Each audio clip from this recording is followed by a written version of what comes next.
Late Night Health continues. I'm Mark Alyn. This is Autism Awareness Month, and we thought we would talk with Dr. Lori Baudino. She's a licensed clinical psychologist and a board-certified dance movement therapist. And Dr. Lori's been a guest with us about a month ago, I think, and we're going to talk about how her dance movement actually helps autistic kids. Dr. Lori, welcome back to Late Night Health. Thanks for having me. Our pleasure. We still don't know what autism is, what causes it, and I just want to start with that. We don't really know what it is, or do we? Well, we know it's a neurological disorder, and we know a lot of wonderful interventions that support children and adults to be more equipped to function in their daily lives and lead, pretty wonderful lives with their family members and in terms of their activities.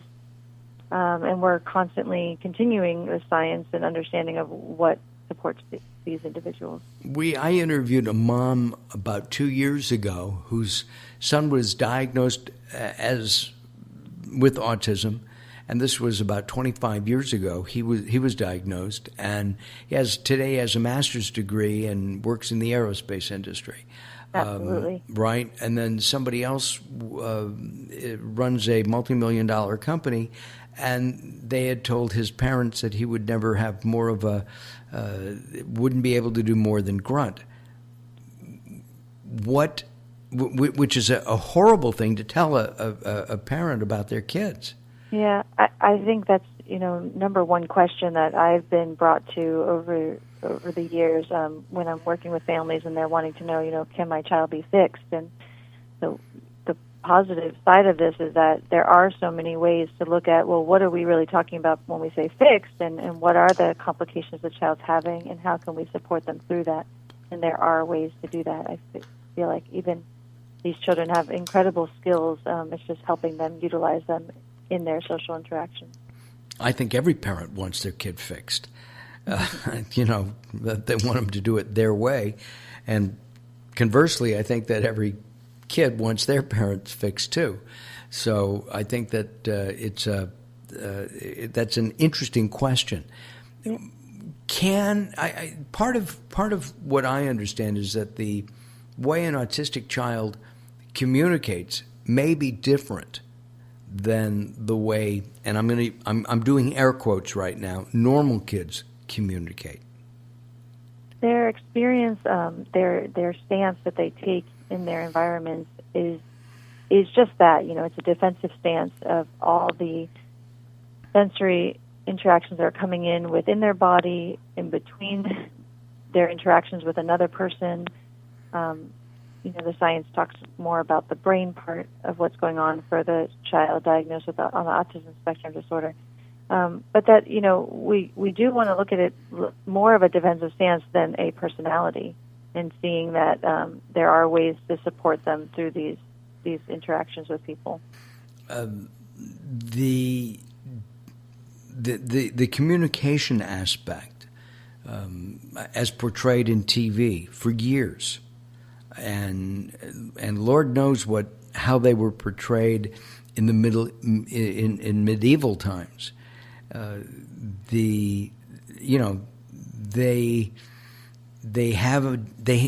just different. Yet, my understanding is that they're very smart. They have high IQs. Oh, you had a family member. My ex-wife has a brother who was autistic, and he was obsessed with dead rock stars. And that's all he really talked about, Jimi Hendrix and Jim Morrison, and he would repeat, those over and over again. But he and his physically handicapped father built a 2-story house in Big Bear Lake together. That's amazing. Yeah. Right. Yeah. So the processing that's going on for them, each child, like even a neurotypical child, is unique in their own way. But as you're, alluding to is just that often there can be these special skills that they have in terms of their processing and interacting. So they might have a heightened sense of or an interest in one thing or another that they can become really skilled in. And in they used to call those prodigies. Sure. Right? Would that be a benefit of autism in a way? Somebody who can sit down at a piano and play like Mozart? I think it's always important to look at that person's strengths, and then we just want to support them so that they can have comfort and feel safe in all their environments. And how does dance movement? Well, first of all, what is dance movement therapy, and how does it seem to help these kids? Dance movement therapy is the therapeutic use of movement to support the emotional, cognitive, social, and physical integration of the individual. So you're looking at the body and saying, this is happening within this child's body or in this individual's body. So we want to look at the body as a way to support them through their interactions. The child needs to feel safe. What happens when they're feeling overstimulated by their environment, maybe from sound, from touch, from the sight? The experiences that child having, they have to feel safe first. So that what happens in a dance movement therapy session is really supporting their body to feel comfortable and to feel that they are feeling an attunement and a synchronicity with the therapist. That's one of the foundations of our field.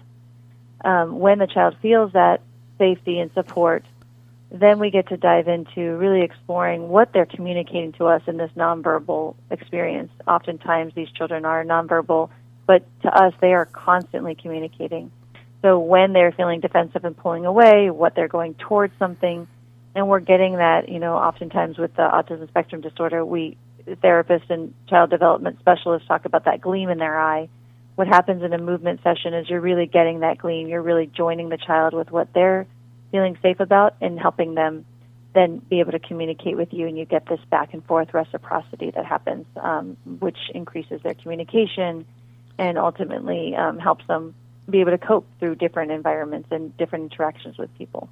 You keep using the expression autism, autistic spectrum disorder. Is there a spectrum? Is there like a seismographic scale? Somebody can be this autistic or that autistic. It's not like being a little bit pregnant. It's on a scale.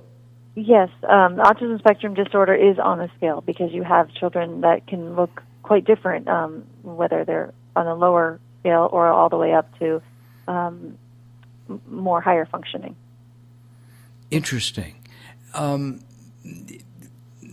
just can dance movement therapy help anybody? I mean, autistic or not? Absolutely. It's a modality that just takes psychology and it adds to it in terms of looking at the mind and the body. So we're not just talking, but we're also identifying this is happening in the body. So if a child is how they execute an action for getting a need met or problem solving, we're supporting that execution to allow them to function in that environment. Or if it's about an emotional experience they're having, it's happening in the body. So we want to acknowledge it and help them shift and kind of transform through it. You began as a dancer and then moved into psychology? I guess so. I was always doing both. I was always interested in the body, and I absolutely was doing dance, performance dance, and choreography. But I always was studying psychology and the understanding of this mind-body connection.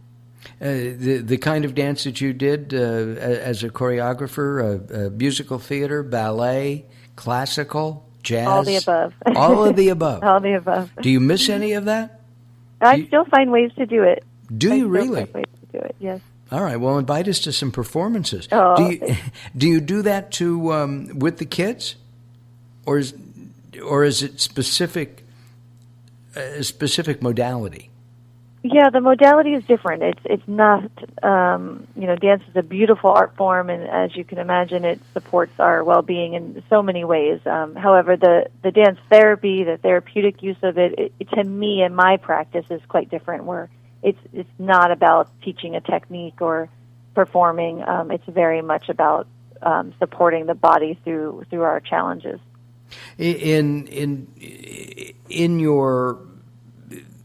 In your practice, then, this is also a form of exercise for the kids? I guess inherently when you're moving your body or even just doing mindfulness or working on the breath, there is that exercise component. But again, the focus is really as an emotional expression, really supporting coping and identifying emotions, identifying a relationship, and just supporting that interaction between a parent and child, or helping a child. When we're speaking of autism spectrum disorder, you've got children that have sensory processing differences, and so we're supporting the child to feel regulated and calm, and soothed and secure in their environment. Sensory perception differences. Can you explain that? The sensory processing, so basically the sensory experiences they're having, we know our senses of, sight and touch and smell and hearing. When we think of our senses, the child on the spectrum may have experiences, and they might be experiencing these sensory changes differently than maybe a neurotypical child, although I can say that all of us have sensory preferences. So, when you go into that grocery store and you might not really like the cold feeling or the bright lights or wearing certain type of materials on you. So we all have our preferences, and the hope is that we can also tolerate them or be able to handle all kinds of experiences so we can go out in our life and go to work and have relationships. Sometimes when it's too overbearing, it becomes, it can feel isolating and not you might not want to interact. And at the same time, that happens to most people. They have, a panic attack. They're overwhelmed from work, life, and kids, and just life in general. It would seem to me that dance movement therapy might be able to help clear up some of that stress that is so prevalent in our lifestyle. Absolutely. Yeah, and it just starts with understanding what our preferences are. When our body feels most soothed and comfortable, and when it feels, restricted and or chaotic. And so then when we understand those, we can support our bodies to feel calm and soothed. For anybody, like you're mentioning, yes. Got it. Our guest is Dr. Lori Baudino. She is a licensed clinical psychologist, a board-certified dance movement therapist. We are talking about autism and the benefits of dance movement therapy. Your website is Dr. Lori Baudino, and I'm going to spell that LORIBAUDINO.com. Lots of information there, and she is based in the Southern California area called Los Angeles. I guess L.A., Hollywood area? South. Yes? Yes. Yes. Okay, good. All right. Dr. Lori and I will be back along with the insane Daryl Wayne. Maybe we should get him into some dance movement therapy. And absolutely not. No, you won't do it, huh? Yeah, I don't think I'm good. I don't think I'm a candidate either. I think I'd be a pogo guy. I'd just jump up and down. Gotcha. We'll be back. Don't go away as Late Night Health moves forward. Attention users of the blood-thinning drug Xarelto. If you took the drug Xarelto and experienced complications such as cerebral hemorrhage, gastrointestinal bleeding or other internal bleeding, or if a loved one has died after taking Xarelto, you may be eligible to get a cash award for your suffering. Call the Xarelto Help Hotline now at 1-800-264-3150. That's 800-264-3150. To qualify for a cash settlement, you must file a claim before the deadline, so don't miss your opportunity for a cash settlement. Call 800-264-3150 now for a free, no-obligation consultation. Our call center is open 24/7. So if you took the drug Xarelto and experienced cerebral hemorrhage, gastrointestinal bleeding, or other internal bleeding, or if a loved one has died after taking Xarelto. Call the Xarelto Help Hotline now at 800-264-3150, 800-264-3150. That's 800-264-3150. The experts at Web.com want to build your business a successful website for free, just like we did for these current Web.com customers. We've looked at other website designers. There's nobody better than Web.com. Web.com can build your website in as little as 7 days free. Plus, we'll promote it on all the major search engines. If after 30 days you're happy, we'll continue to provide promotion, hosting, support, and maintenance, all for one low monthly fee. If not, cancel and pay nothing. If you're in business and you don't have a web presence, you won't be taken seriously. Call right now and you'll also get a free .com or .net domain name for your new website, powered by VeriSign, the world's leading domain name provider. No upfront charge for site build, after which ongoing fees apply. Rights to site are relinquished when canceled. Domain included during active service, after which fees apply. 800-489-8751. 800-489-8751. 800-489-8751. That's 800-489-8751.